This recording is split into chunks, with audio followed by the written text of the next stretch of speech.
Hello comic fans, here's Earl Grey. Well, it's time for another episode in which I will go through a part of my shelves. I've already shown you in earlier episodes my Anglo-American crime comics and my Anglo-American sci-fi comics and my European sci-fi comics. These I will skip. This is a bit mixed bag and somehow the European sci-fi is seeping in over there. Today it will be a huge video, I'm afraid, about this shelf from there to there. So I guess all that I can do today is to give you some kind of overview and to explain you somehow what I was thinking while placing these comics onto the shelves. Because, yeah, whether you do it alphabetically or by the artists or by the title or whatever, I mean, there are a zillion possibilities to arrange your comics on your shelves, and this is the joy and somehow sometimes the curse, but when you're collecting comics or books or something in general, I think. Yeah, what I was thinking and doing here, this is almost the program.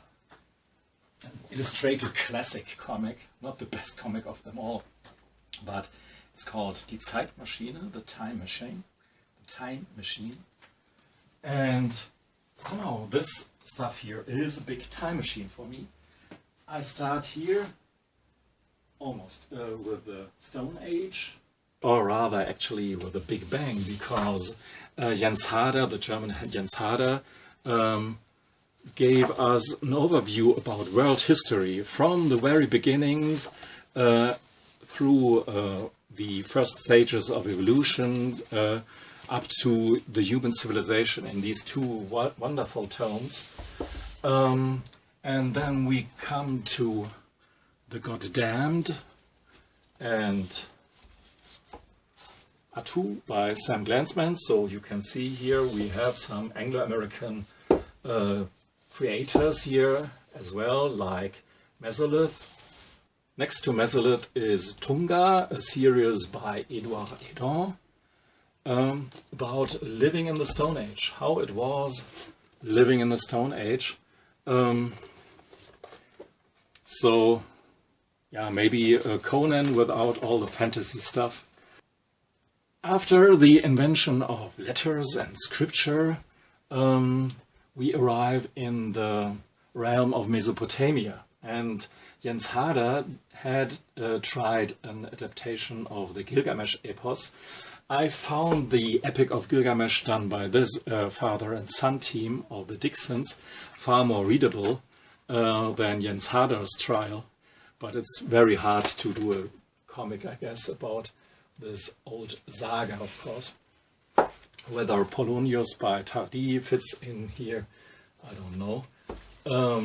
This is a fun one. One of these in which Goofy is some historical figure, in this case Tutankhamun. He was Marco Polo and Gutenberg and whoever. Unfortunately sold the most of the stuff and I have to rebuy that. This is a free comic book about the Ilias, so we have a bit of Greek here. But the Egypts, the old Egypts and the Greeks are a bit misrepresented here in comparison to the Roman stuff, which follows here. I mean, somewhere in between my beaten up copies of Asterix, there is, of course, somewhere Asterix and Cleopatra, but I don't know if I can find it here. Yeah, I mean, I don't have to say anything more about Asterix, I think. Jugurtha by Franz is a really entertaining series about the struggle of Carthage with Rome. And so ancient Rome seen from the perspective of one of the peoples that were destroyed and fought by that. So this is an interesting take. Of course, pretty old-fashioned cartooning, like it is with Alix by Jacques Martin. This is more your Latin teacher's version of Rome, hardly finding real critique towards the Roman Empire. He's much more a fan of ancient Rome.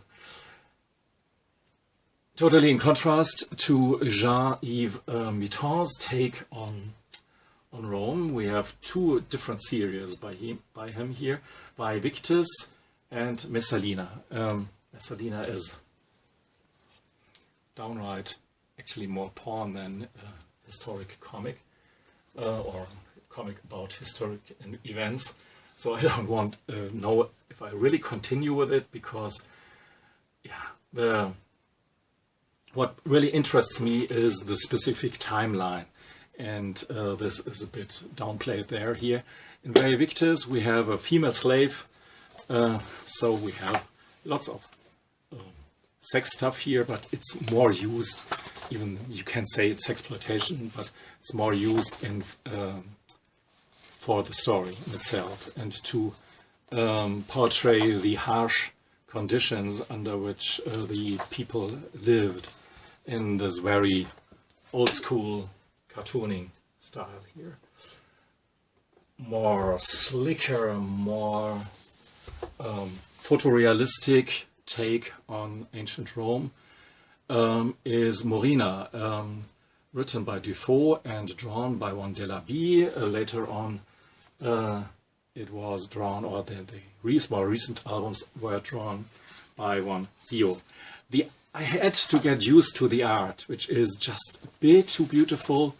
The characters look a bit too beautiful as well. So the whole stuff in the beginning felt a bit too much like a Hollywood version of ancient Rome, even though the story is almost like Garth Ennis would maybe do a take on ancient Rome.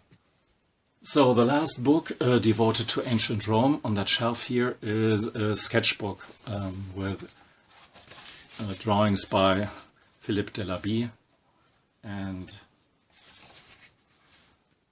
stuff like that.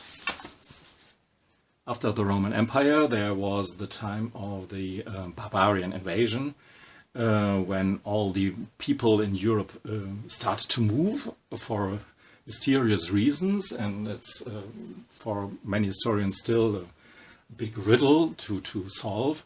Why? I'm not a historian at all, but so now we're in this time here, and so it's pretty fitting that the first comic here and in that part is called Nomads, and it's a pretty beautifully drawn black and white comic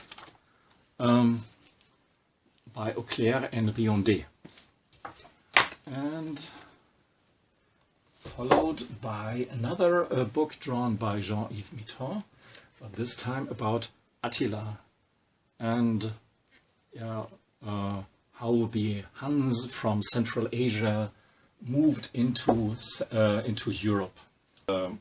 Most famous comic about the times of the Barbarian invasion, even though it is a mythological one, is Prince Valiant, of course, set in the time of mythological King Arthur and such.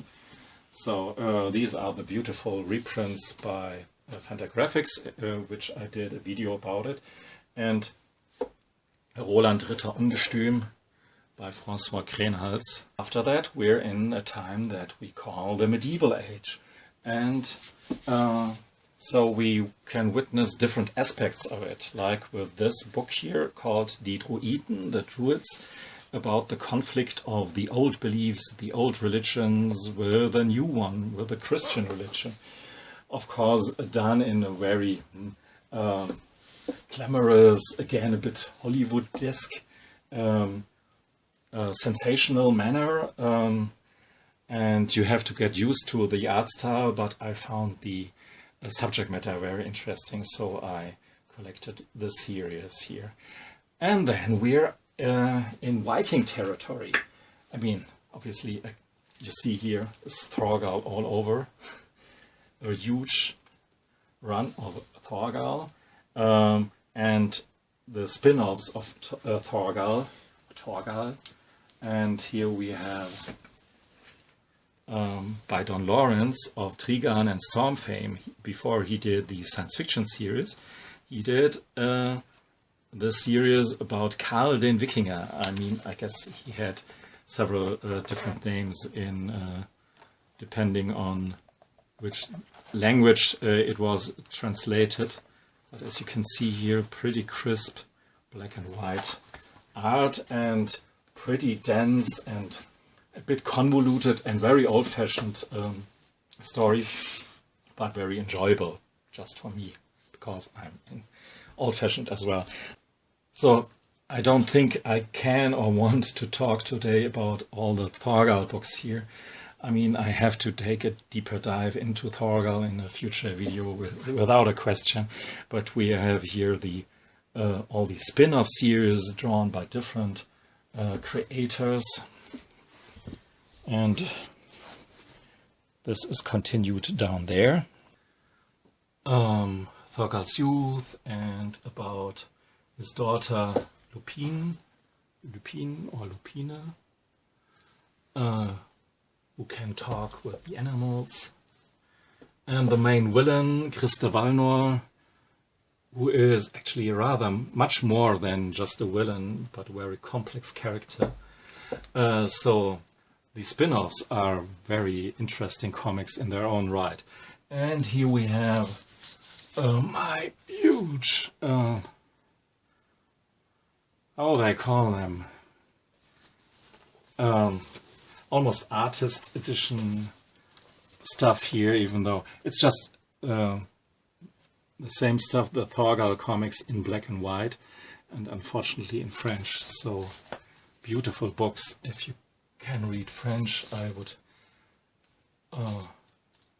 maybe even recommend to read Thorgal in that way. Whenever there's the possibility to squeeze in some Anglo-American creators, like this fantastic series written by Brian Wood called The Northlanders, I will put these books right in here. So these are stories about the Vikings, and highly recommended. So then we have a little series about the Celts called Troubadour. And my favorite series, not only about medieval ages, but at least one of my favorite series of all time, The Towers of Bois-maury by Hermann. Even though it sounds a bit German, but he's a French one. Fantastic, real series, brutal, but without, using the violence is just there because it was there. It was a violent time. It was not a good place to live in for the most part, and you can really feel this in this series here. Fantastic series. So we have Hermann, and then we have more satirical take, Why There Are No Knights Anymore by Carlos Trillo and Horacio Dominguez. A more recent edition, a collected edition about die Wege des Herrn, the ways of the Lord, about the Crusaders and the Crusades, and it's actually a cross section through history. So some books are really, I had a bit of a hard time to place them at a certain place. So Roderick by William Vance, and then we have a slipcover edition, 3 volumes, fantastic book by François Bourgeon, The Friends of Dawn, or The Comrades of Dawn, or however you translate Die Gefährten der Dämmerung.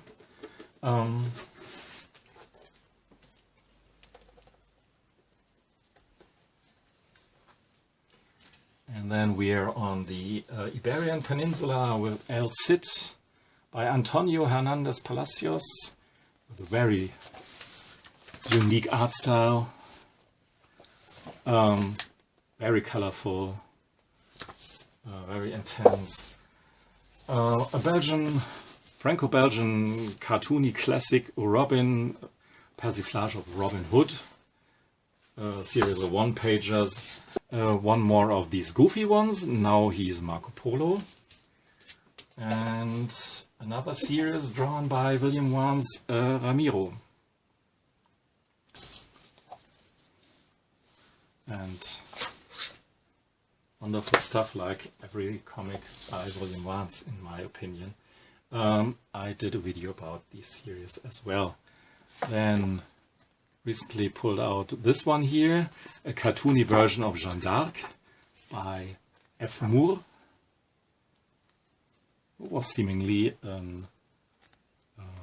very much liked by Julie Dessay. So then another take on Jeanne d'Arc, but more real one, realistic one, is Jeanne, plays in the time of Jeanne d'Arc.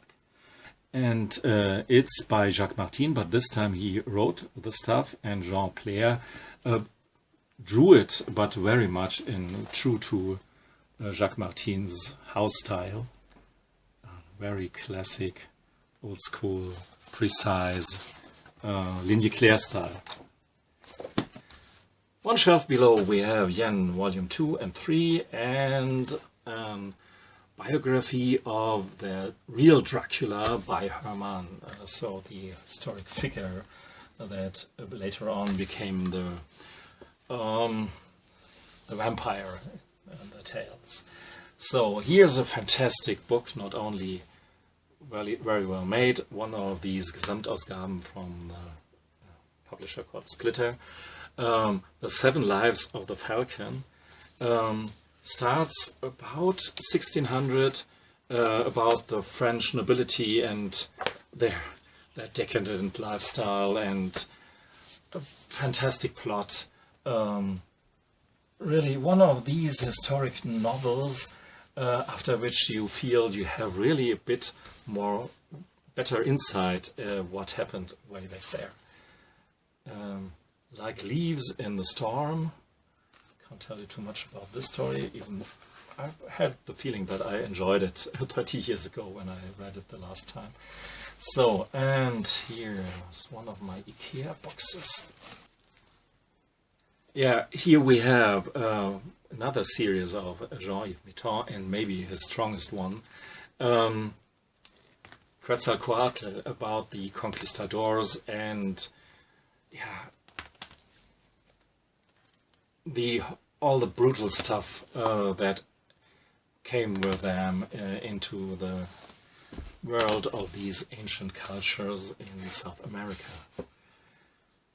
A bit in the same vein, about Conquistadors, we have here a story drawn by the son of Alberto Breccia, Enrique Breccia. And here we have Azteken, about the Aztecs, story taking place there, drawn by the German Andreas, but who lives for a long time now in France. And here Conquistador, and another story drawn by Enrique Breccia, the son of Alberto.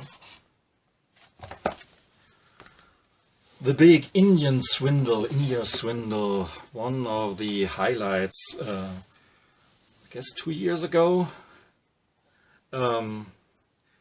by the same creator that gave you Black Sad, or gave us Black Sad, but I haven't read Black Sad. I will hear you, yeah, you have to read Black Sad. But this here is a fantastic story. Very complex, and maybe that's the reason why I haven't done a video about it, because I felt a bit intimidated about the story here. So, followed up, we have to summarize here a bit, by lots of comics about pirates, and done by Hermann, or in a more cartoony way, or more realistic way here, Hieronymus, almost painted stuff here. Very interesting story. Again, some goofy in between. This time he's Galileo Galilei or Benjamin Franklin. Actually, not so certain if this is the right place here to place him, but anyhow, Claymore series, 3-album series.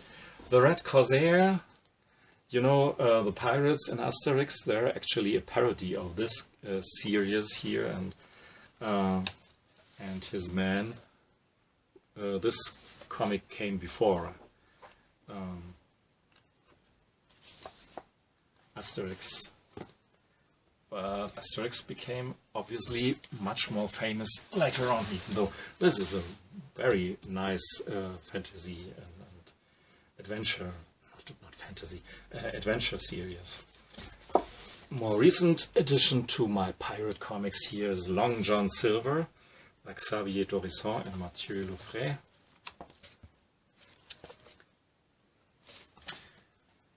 And followed by Reisen im Wind, Voyagers in the Wind, another famous and fantastic series written and drawn by François Bourgeon. So, and here's Comanche, a similar edition to the Thorgal edition in oversized and black and white. Hermann's fantastic Wild Western series that we come to in a second. Before we come actually to the real part here with Wild Western comics, we have some pirate comics. For instance, Bruce J. Hawker, and a series about the slave traders and the slave trade, drawn by Eduardo Risso and written by Carlos Trillo.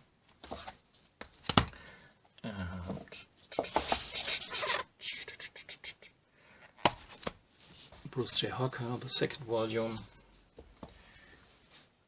and about a Swiss hero, of a people's hero, a revolutionist called Matter, and I guess this is very idiosyncratic here for the Swiss history, but an interesting take about, yeah, you can do comics about every subject matter that there is, I guess. So, and then we have Comanche, one of the best series that there ever was. And, I mean, Hermann is just fantastic. And Ticonderoga by Hugo Pratt. Did a video as well about that one. I guess I did a video about Jerry Spring, I'm not so sure right now. Jacques was the father of European comics, not only that he taught Möbius how to draw correctly, but a lot of other people. And wonderful, very underrated series is Buddy Longway by the Swiss Derrib. It's not so much about shooting and fighting and what a danger the Native Americans were and so on, but about surviving and how it is out there in the wild, trying to survive and actually in peace with nature and the people that there are there. Very atmospheric, very nicely drawn, very special series, Buddy Longway. Cartland is a bit more your usual fare, but in terms of the character, he's very similar to Buddy Longway in a way, so that he understands the Native Americans and is a friend of them. So, and we have lots of other comics like Jim Cutlass and Deadline Western, and of course my Blueberry collections. These are the Blueberry Chronicles, and they continue right there. for many people, and for good reasons, Blueberry is the pinnacle or the highest high point of European comics. I don't know if I would agree, but you can't say anything against Jean Giraud's fantastic drawing and craftsmanship, and each panel is so full of details and not just jam-packed, but for storytelling purposes, the changes of perspective and everything that you can say about these beautifully rendered interesting stories that have an overarching narrative. So, but I guess that's enough for today, and I have to stop now, because as I realize now, this video would be just too long if I would go with you until today, to the last book of the, on the shelf here. What do you think of my time machine shelf here? When I first started it, it worked surprisingly well, and it is always an added bonus when I read a comic to figure out in which place I can actually put it, so that the whole historic background is well represented. Obviously, I could put some books into the shelf here, like the Brubaker Sean Phillips stuff, for instance, in the second part here on the shelf, or other stuff that belongs, for instance, to on the Anglo-American crime novel section, or some other stuff. Maybe in the future I will and do rearrange my whole comic room system here. But for now it would be too convoluted to do so. So this is just version 1.0, if you will. Yeah, thanks for listening and watching. Goodbye.